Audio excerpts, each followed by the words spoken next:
বাজেটে কালো টাকা সাদা করার সুযোগ না রাখার পরামর্শ দিয়েছেন অর্থনীতিবিদ সেলিম জাহান। বলেন, সরকারি কর্মকর্তারা কর দেওয়ার প্রক্রিয়াকে এত জটিল করে রাখায় কর দেওয়ার ব্যাপারে অনীহা অনেকের। এছাড়া অপ্রত্যাশিত সেবা না পাওয়ায় কর দেওয়ার ব্যাপারে আগ্রহ হারায় কেউ কেউ।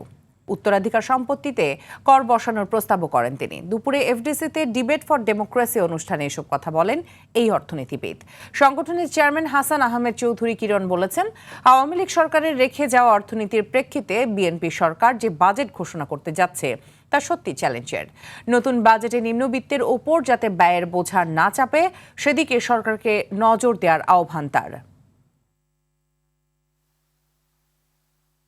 জটিল করে রাখা হয়েছে যে সব আইনি প্রক্রিয়া এবং সরকারি প্রক্রিয়া, আমলাতান্ত্রিক প্রক্রিয়া আপনি যত জটিল করবেন সেখান থেকে দুর্নীতি এবং সুবিধা লাভের সেটা সুযোগটা অনেক বেশি।